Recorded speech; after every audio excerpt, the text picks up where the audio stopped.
Привет, господа! Сегодня пойдет тема об оружии. Все мы знаем, что сейчас идут боевые действия на Украине с помощью наших вооруженных сил России. И тема оружия актуальна на сегодняшний день. Эта винтовочка хоть и ПЦП, но способна поразить живую силу противника на таких коротких дистанциях. А каких вы сами знаете, кто пользуется ими. Но сегодня тема не о поражении живой силы с помощью ПЦПшки, а о том, как ее почистить правильно. Я уже в предыдущем видео говорил, когда показывал видео о том, как модернизировать шомпол для чистки оружия. Ссылочка будет в описании. Говорил, что сниму видео на тему того, как почистить ПЦП, и пневматику другую правильно, чтобы после вашей чистки ваши точки попадания никуда не уплыли. Потому что все мы знаем, что с увеличением количества настрелов появляются отрывы. И за счет того, что в канале ствола оседают частички свинца. Они как такие лепестки в нарезах прячутся и так далее. И, соответственно, при проходе пули по каналу стволу воздействует на эту пулю, а то и прилипает к ней и отклоняет ее от траектории движения. То есть, срываясь с нарезов, выходя с фаски, ее начинает немножко подколбашивать, и она уходит от той точки, в которую вы хотели попасть. Чтобы это не произошло, нужно время от времени чистить канал ствола. Скажем, вот эта винтовка, у нее настрелов примерно где-то 1500. Я много не стреляю. Не любитель там стрелять по баночкам, по бумажкам. Так иногда стреляю, но не всегда. В соревнованиях не участвую, считаю, мне это ни к чему. Я и так нормально стреляю. Хотя, в принципе, ради интереса можно поехать пострелять, по высокоточке посоревноваться. Я думаю, там буду я не последний. В смысле, места занимать не последние. Стреляю в основном, использую чисто для охоты. Поэтому настрел маленький. В первый год после приобретения ее настрел был большой.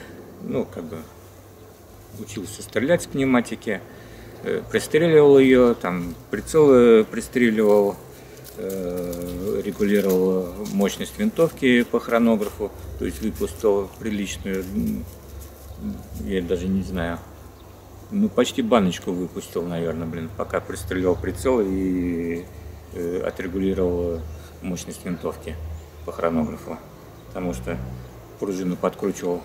И раз смотрю, скорость падает в обратную сторону, увеличивается, хоп, опять пропала скорость. То есть по много откручивал пружину. А надо буквально там было по миллиметру, по пару градусов.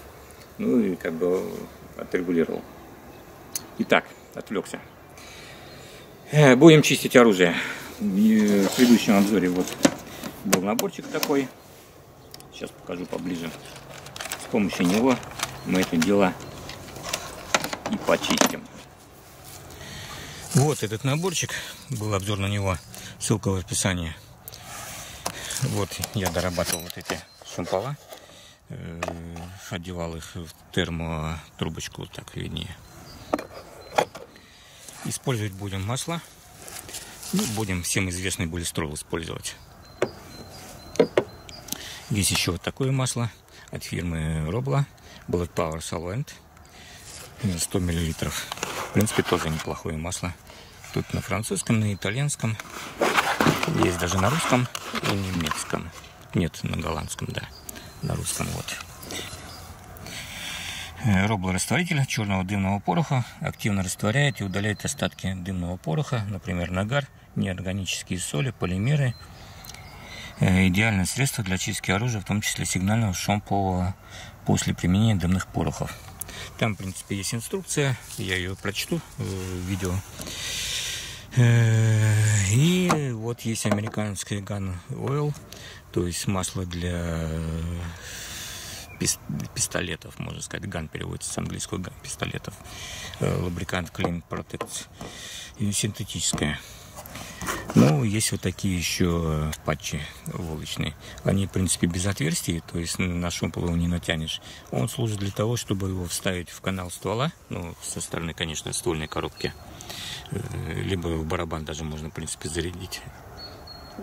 Блин, я не пробовал, честно говоря. И выстрелить. Вот, они чисто для этого, для чистки выстрелами. А патчи будем использовать квадратные, вот, что идут в комплекте. Итак, начнем. Ну, по поводу баллистрола я вам говорить не буду. Все в курсе, что это, в принципе, написано универсал Oil, универсальное масло. Скажу, оно щелочное. То есть растворяет кислоты. Вот этот порох, всякий нагар, свинец, который налип на нарезах, он начинает отлипать с помощью вот щелочного масла. Скажу, запомните вот это главное. Щелочное масло нельзя оставлять на оружии, потому что оно притягивает влагу, кислоты и получаем ржавчину. После баллистрола или аналогичных масел, скажем, робла, она тоже щелочная. Я потом прочитаю инструкцию. Там, в принципе, не написано щелочное, но я покажу, почему оно щелочное. После щелочных масел нужно пройтись нейтральным маслом. То есть обезвредить действие вот этих щелочных масел, которые уже, в принципе, сделали свою работу, почистили ствол, и оно там не нужно. И вы его должны убрать нейтральным маслом.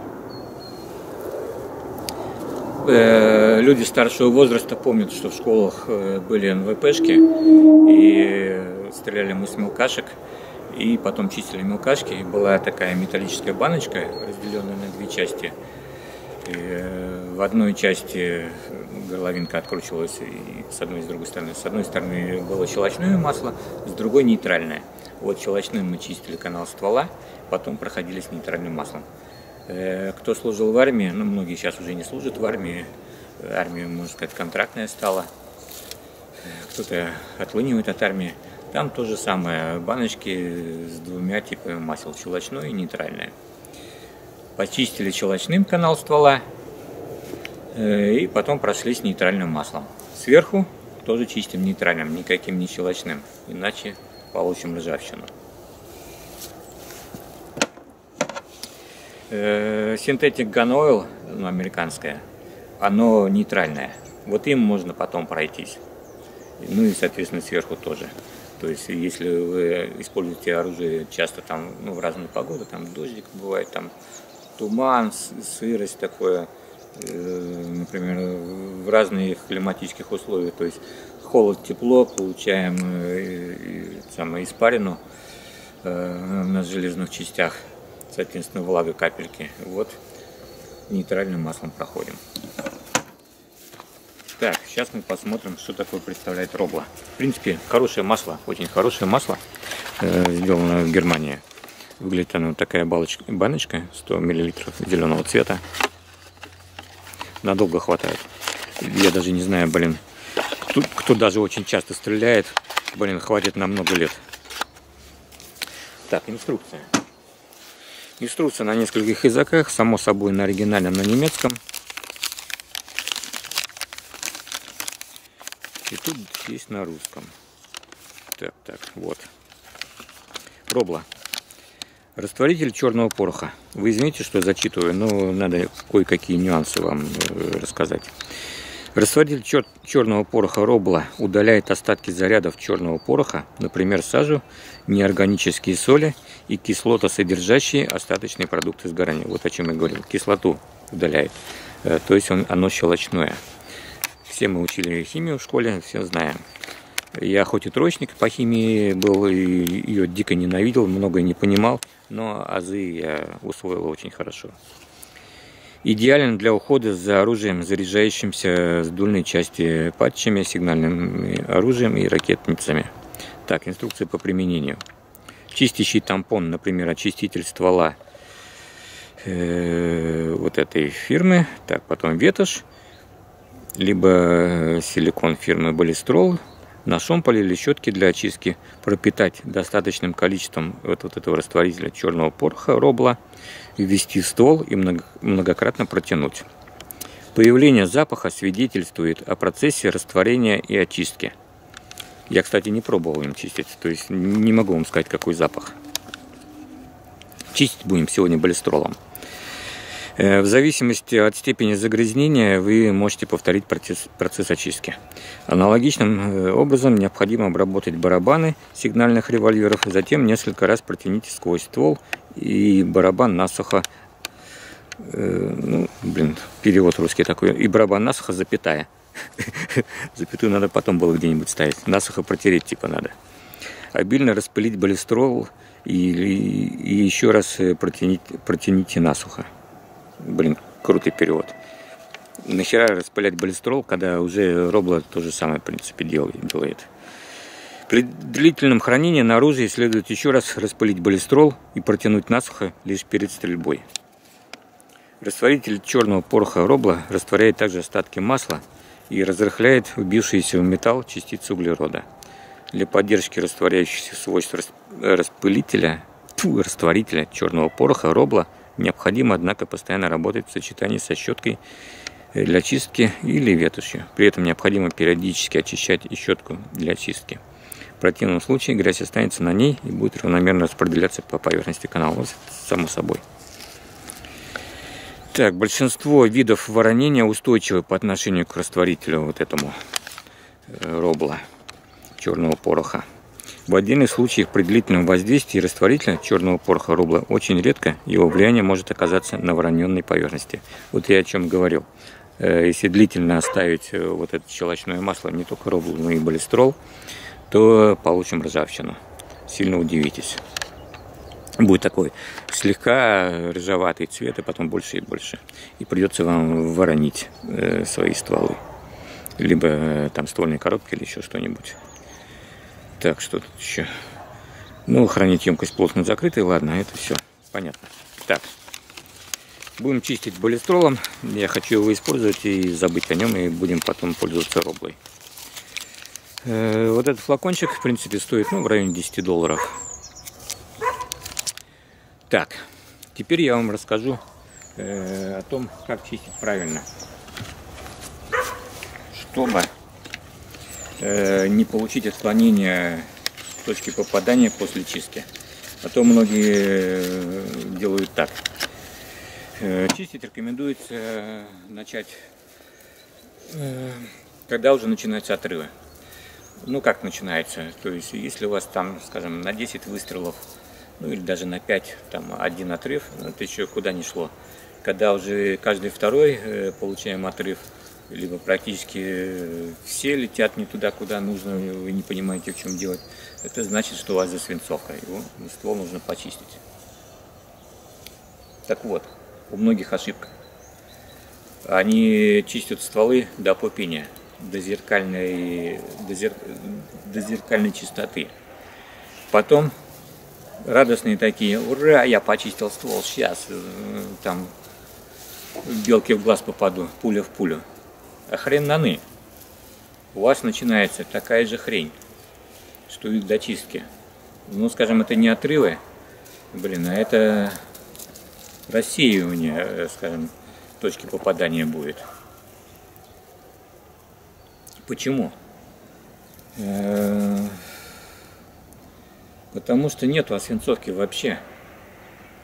Освинцовка должна быть в стволе, но минимальная.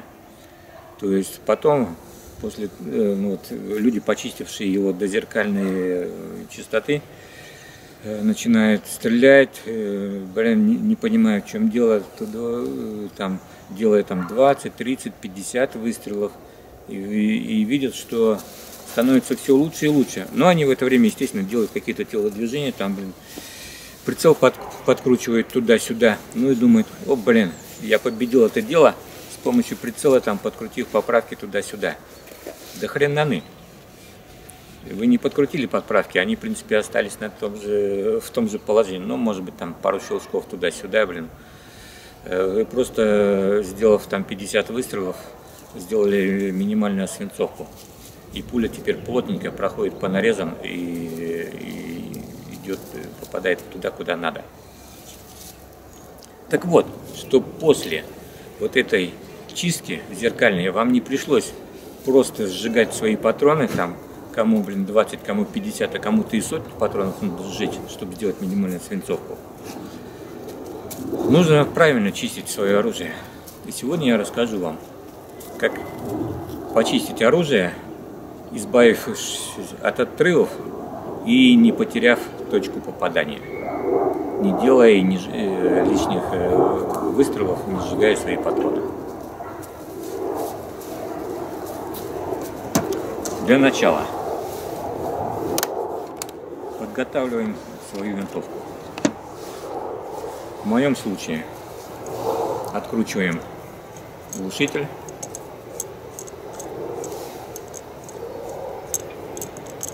Так, переломки чистим со стороны ствольной коробки, отсюда. ПЦПшки, ну, есть два варианта почистить. То же самое со ствольной коробки и со стороны ствола. Если вы хотите со стороны ствольной коробки почистить, вам придется винтовочку разобрать, то есть снять с ложа, потому что до ствольной коробки не добраться и шомпол не всунуть.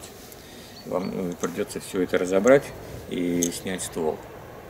Поэтому чистить будем со стороны дульного среза. Так, само собой, винтовочку нужно разрядить. В моем случае убираем барабан.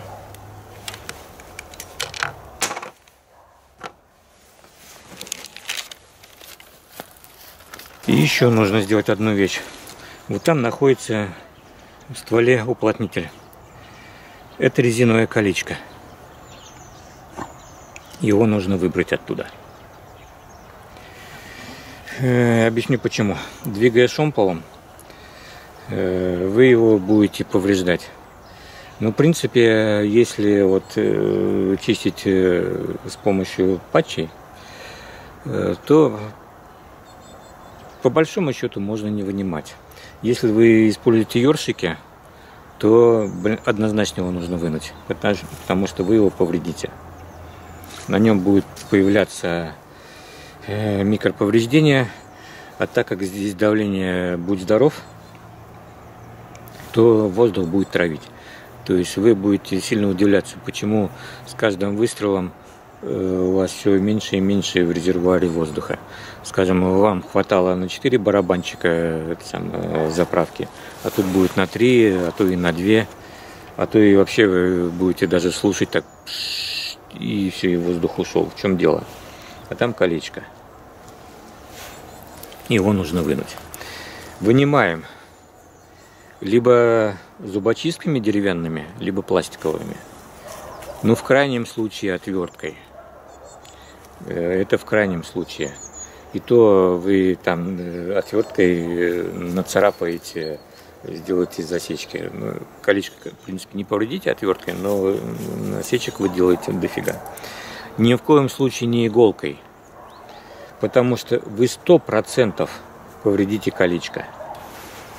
Вот я, скажем, покажу вам на примере. Вот колечко, и вы начинаете его... Так, поближе лучше к камере. Колечко, и вы начинаете его тыкать иголочкой. Вы 100% попадете в колечко. Хоть и нежно, но попадете иголкой. То есть сделать ему микроповреждения. Соответственно, воздух будет травиться.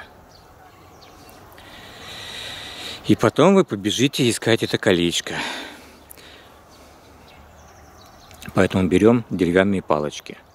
Зубочистки. Идем в магазин, покупаем деревянные зубочистки, либо просто выходим на улицу, отламываем кусочек веточки, даже не отламывая, обычные веточки, кусочки валяются под ногами, делаем из нее зубочисточку.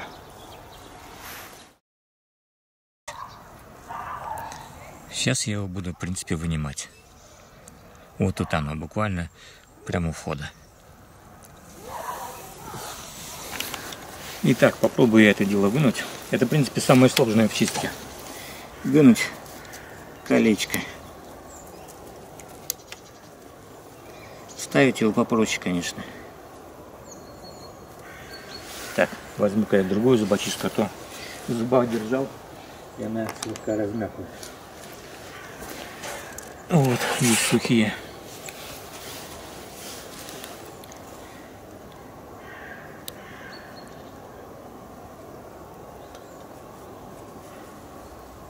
Ну вот, как бы я зацепил его, с посадочного места вынул. Сейчас его нужно просто достать оттуда.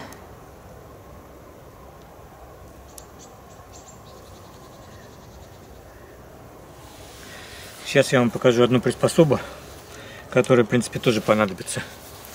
Итак, когда вы зубочисткой поддели колечко, то есть вышло оно из фаски, вам его все равно нужно оттуда вынуть со ствольной коробки. А его никак оттуда не вынуть и с помощью палочки. Поэтому я сделал вот такую вещь. Так, где тут камера? Вот. И взял алюминиевую проволочку и на конце сделал надпилем вот такой крючочек. У кого есть, в принципе, вязальные спицы, ну там подруги или жены пользуются, вяжут, можно, в принципе, использовать вязальный крючок. Они пластиковый вряд ли вы сможете использовать, а вот металлический, вот так вот согнув тоже под 90 градусов, вы его вставляете. Сейчас я колечко выну. Мы его вставляем туда, вот туда, и прислоняем к стеночке и выдвигаем, и колечко у вас будет здесь. Вот так оно у меня, в принципе. Сейчас я на камеру покажу. Блин, неудобно одной рукой. Вот так оно у меня, в принципе, вышло оттуда. Кончик у меня плоский. Вот видите. Плоским концом также удобно будет обратно его вставить в ствол. Сейчас я замерю электронным стангенциркулем колечко на случай того, что когда со временем придет в негодность, его можно было поменять. Ну и пользователям калибр гана винтовки Крикета, что вот в варианте карабина, что был папа, скажу размеры. Для 6,35, конечно. 5,5, 4,5, это вы сами уже потом. Так, сейчас я достану штангель. Есть у меня хороший электронный штангель. Одна проблема. Блин, батарейки уходят просто зверски, когда хранится. Я не знаю, я уже подложил эти самые поролончики, ну, чтобы как бы крышка не давила на кнопки. Один хрен вот сейчас достал, блин, и все село. Пришлось батарейку поменять. Иначе труба. Так, где у нас тут включается? Вот посередине. Так, ладно. Поэтому заранее купил кучу батареек под это дело. Так, сейчас нам надо все это дело обнулить. Zero сделать, так скажем. Zero. Так, на солнце будет видно вообще тут. Так, померяем. Сейчас мы. Блин, неудобно делать это дело. Так, я еще проверил. Да, 0. Колечко резиновое, оно сжимается, в принципе, и тяжело вот поймать тот диаметр, который действительно реально нужен.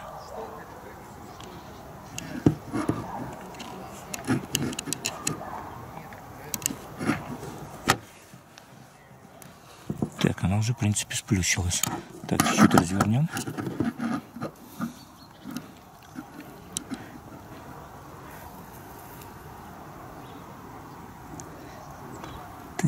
Так. Ну, в принципе, можно сказать, да, зацепляет, в принципе. 9,14 у меня показывает на дисплее. Вот если 8,98, Так, на солнышко. Вот. 8,98, ну, грубо говоря, 9 миллиметров. Оно держится в штангеле. То есть сплющилось. То есть берем с запасом там 9 миллиметров. А то и 9,1, наверное. Сейчас нам второй параметр, толщину колечка нужно измерить. Сейчас отложу камеру, мне, в принципе, неудобно тогда. Так, в принципе, я вводил на штангель. Вот, 1,59. Но 1,6 миллиметра. Толщина колечка.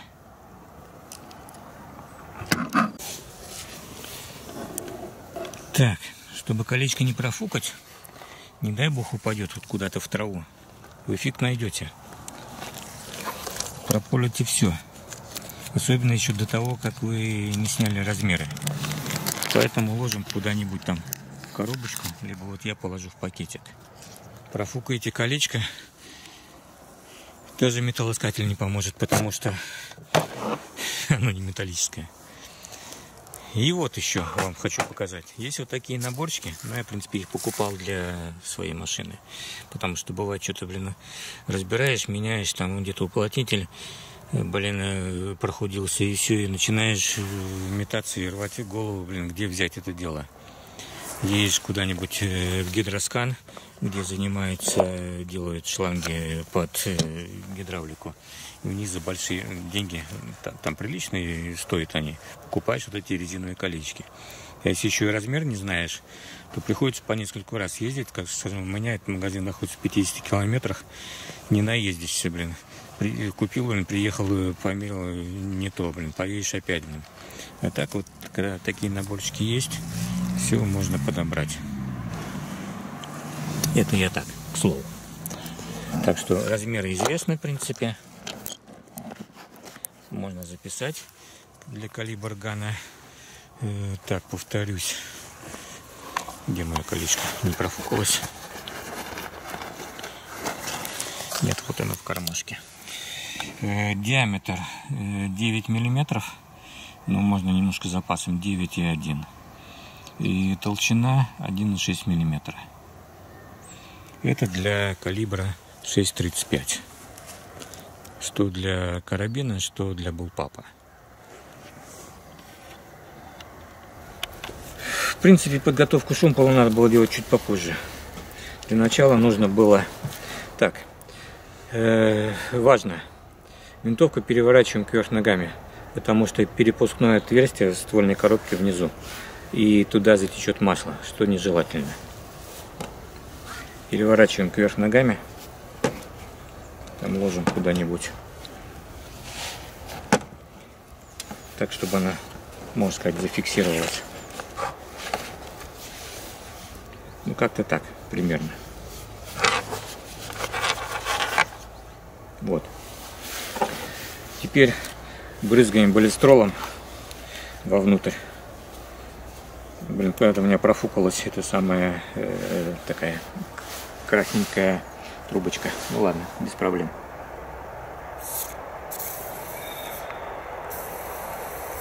Вот. Пробрызгали и ждем несколько минут. Пока можно выпить кофе. Так, пока винтовочка отмыкает, я уже даже вижу капельки масла в стороне ствольной коробки. Ну, потому что под наклоном слегка. Соберем шомпол.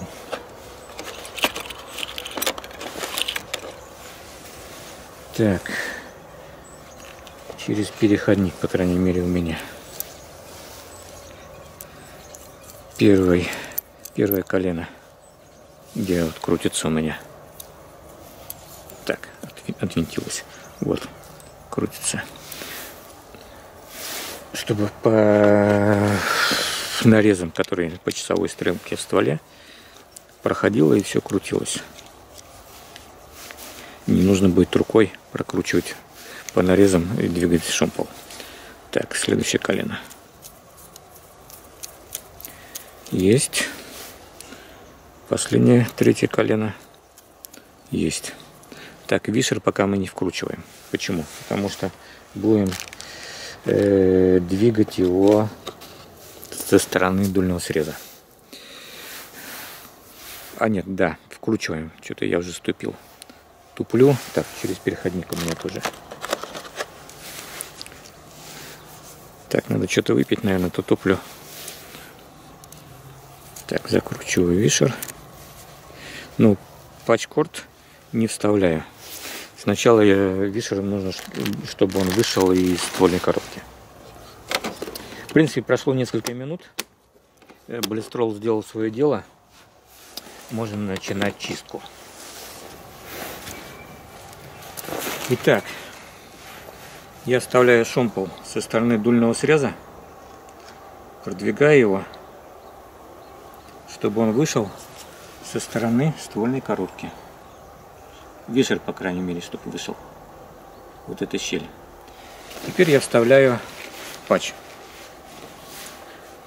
В принципе, можно его сразу вставить в вишер и продвинуть туда, потом обратно. Но мы будем двигать по движению пули. То есть от ствольной коробки к дульному срезу. Теперь нам нужно просунуть туда патч. Не так просто, потому что все это дело там упирается. Вот я увеличил камеру, вы видите, там из ствольной коробки вышел вишер. Так, теперь уголок патча просовываем в эту щель.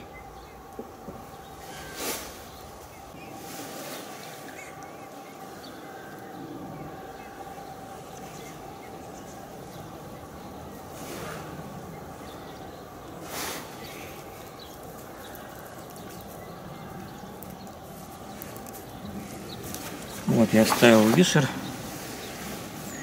и захватываю плоскогубцами и вытягиваю его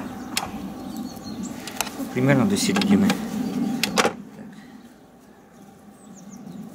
Вот так получается. Я думаю, видно на камере.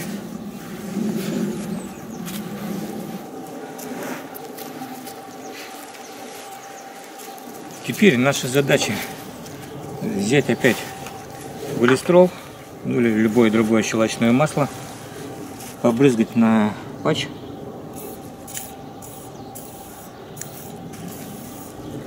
Есть.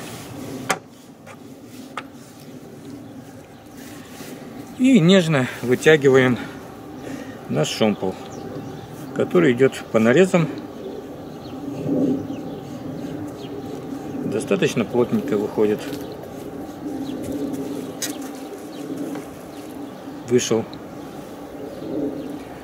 Ну, так как я сказал, что у меня тут 1500 всего лишь настрела, то он, в принципе, не особо грязный.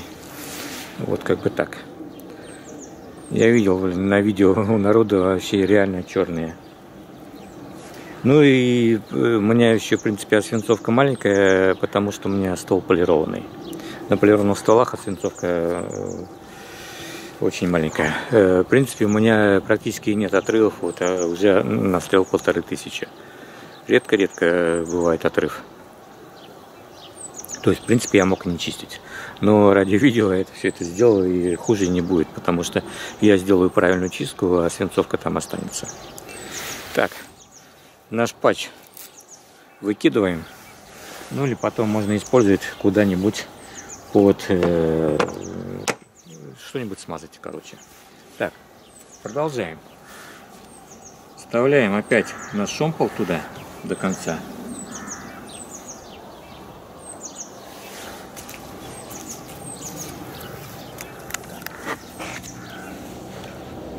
Увеличиваем камеру.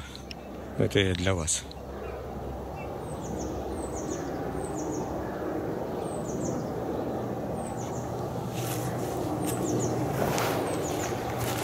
Беру свежий патч. Так, вставляем второй патч. Телефон позвонил, поэтому прерывал видео. Вставляем прорезь. Так, зашел кончик. Выдергиваем. Есть. До середины вытягиваем. Щелочное масло баллистрол. Брызгаем. Есть. Ну и Вытягиваем, как обычно. Так, камера на удаленку.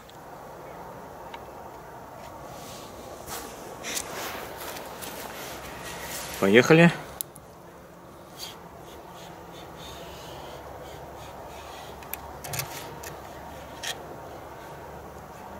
Оп, есть. Ну, так, слегка грязненький. Вот, здесь. Можно сказать, чистый. Ствол-то полированный. Так, убираем патч. Это у нас был второй. Вставляем снова.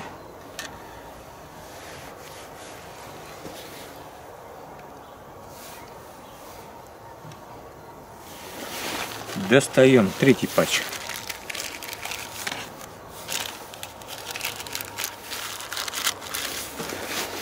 Третий патч. Так, кончик. Вставляем в щель вишера.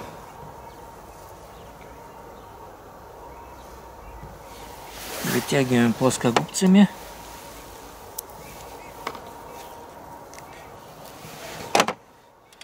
Дотягиваем до середины. Опять щелочное масло Балестрол. Ну и вытягиваем.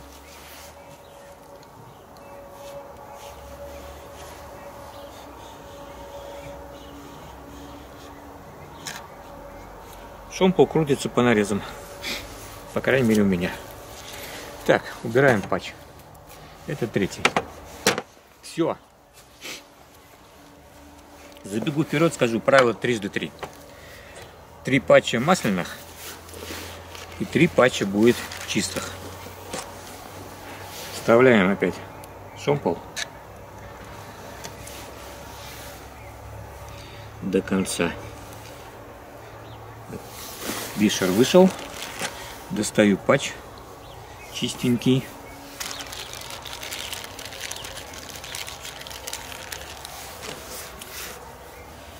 Вставляю кончик.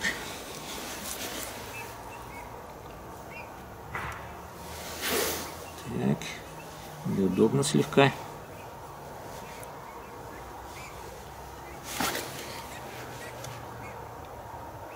Зашел. Вынимаю.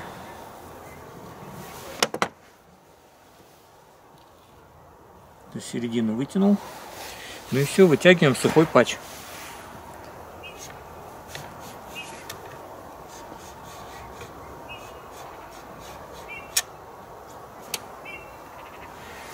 В принципе, если есть желание, ну вот он масляный, в принципе, вышел. Выбрал масло оттуда. Так, я не вижу в камеру. Показывается, что да. Вот. Масло. В принципе, если есть желание, если вы чувствуете, что патчи слишком тоненькие, вы можете их по 2 вставлять. Будет очень плотно совсем. Так, еще один. Сразу 2 отцепил. Так, эти я спрячу. Лучше больше не надо.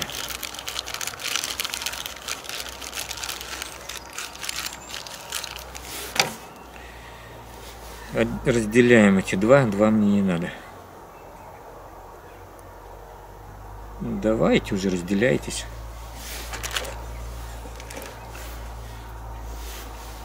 Так, шомпол-то я не вставил. Вставляем шомпол. Вставил. Опять вставляю патч. Зашел в отверстие и вышел из отверстия. Сволочь, короче.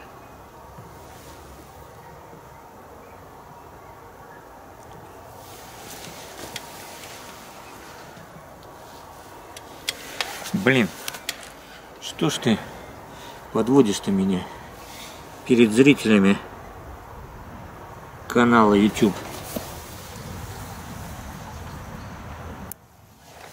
Ну...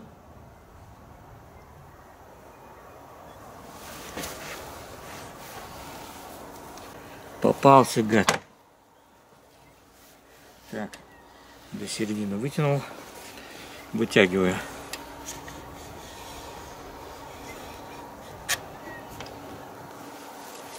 Ну вот, масляные уже разлетелись даже со стола.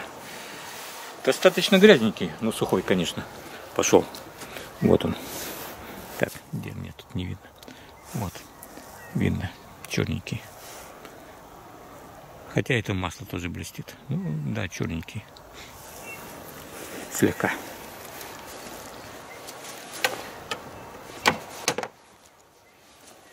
Так, и последний, третий. Как я говорил, правило 3×3. 3 масляных, 3 сухих.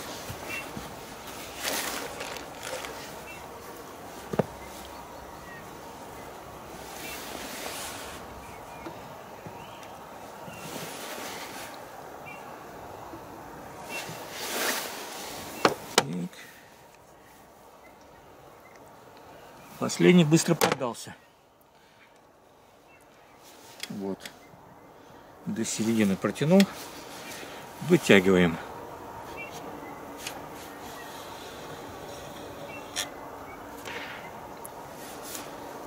Все. На этом чистка закончена.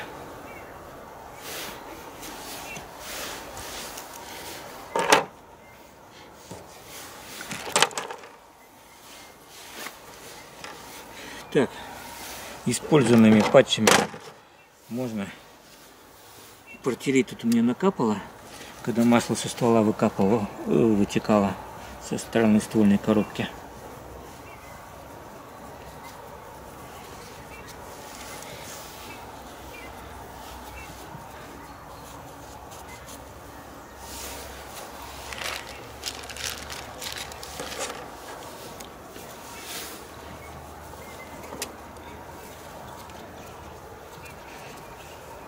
Ну вот, вытер.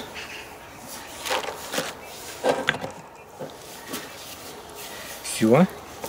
Переворачиваем нашу любимую винтовку в нормальное положение, в котором она обычно находится.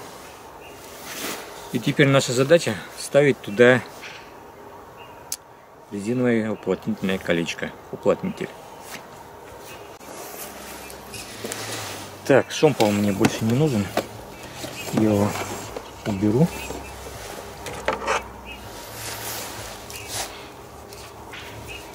Вишер ушел. Переходник ушел. Первое колено в коробку. Второе колено в коробку. Ну и последнее, третье тоже туда. Так, переходничок от ручки. Все. Так, теперь достаю пакетик с непрофуканным резиновым колечком. Вытряхиваю его на столик. Вот оно.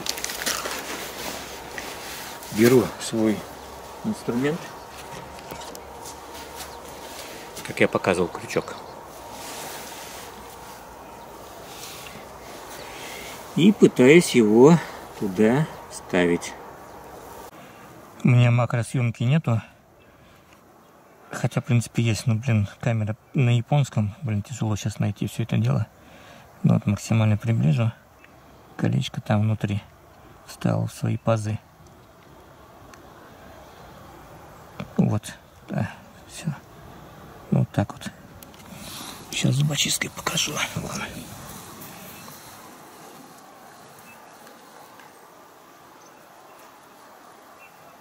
Вот оно, колечко. Так, господа, помучиться пришлось, конечно, изрядно. Если бы не полированный ствол, то, в принципе, чистка была бы гораздо чаще. а некоторые чистят после каждой банки патронов, то есть после 300 выстрелов, то снять уплотнитель и поставить назад, и морока еще та. Но, в принципе, подскажу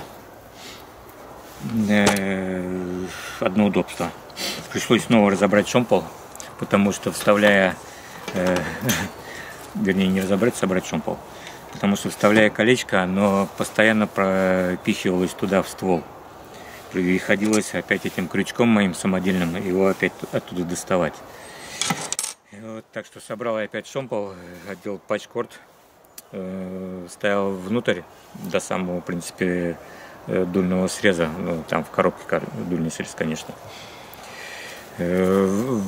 Можно сказать, чуть-чуть вытолкал самое колечко, и уже тогда, буквально сразу тринк, и встало в свои самые пазы. То есть вот, помогайте себе шомполом при монтировании этого резинового уплотнителя назад. Ну вот, в принципе, на этом чисто все. В принципе, еще можно выстрелить один раз патчем. Сейчас грохот, конечно, будет без глушителя выстрелить. Ну, ладно, попробуем.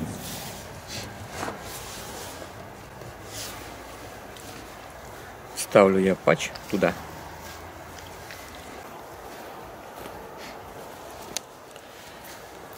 Ну, это те войлочные, которые я показывал в начале видео.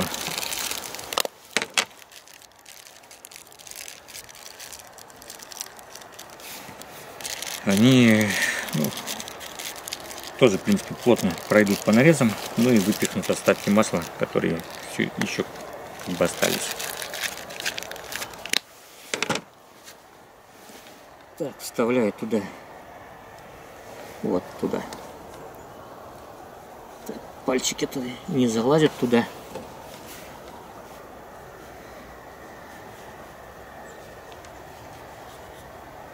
Давай уже заходи, что тут стесняешься. Удобнее, конечно, пинцетиком вставлять этот бочоночек. Ну вот, зашел туда. Вот он там в стволе втиснулся.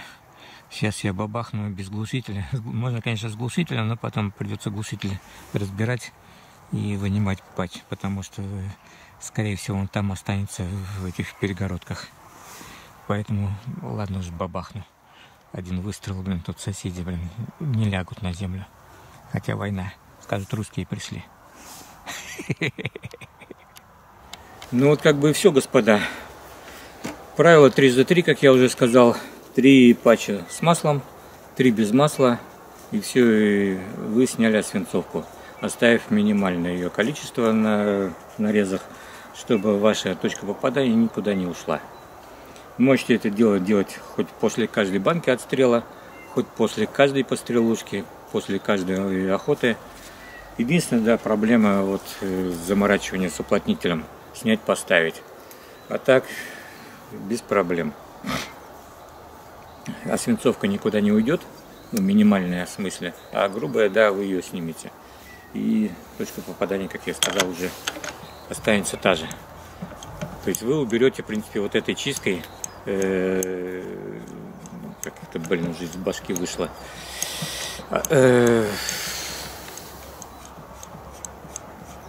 отрывы. Вы уберете с помощью этой чистки отрывы. И все. Разброса никакого не будет. Сжигать патроны вам не придется, чтобы сделать минимальную освинцовку. На этом все, господа. Всем удачи. Если кто воюет на Украине, вернуться домой живыми. Как раньше мой командир еще даже в Афгане говорил, ваша задача вернуться домой живыми. Задачу, конечно, надо выполнить, но мертвые они никому не нужны. Вернитесь домой живыми, пацаны.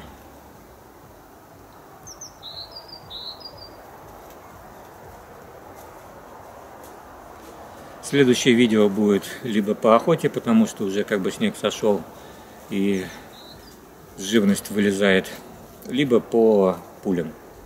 Было видео у меня на канале, я оставлю ссылки в описании, по общий обзор пуль. Вот будет теперь конкретно по каждой. Будет взвешена каждая пуля, то есть посмотрим разброс заводской там в сотых или в десятых долях пули. По хронографу посмотрим, с какой скоростью они летят. Ну и посмотрим по точности на разных дистанциях. На пулях Дом-Дом, на раскрывающихся экспансивных пулях посмотрим, как она раскрывается, выстрелив по мягким частям, и как она ведет себя в полете, по точности в смысле. Ладно, всем удачи!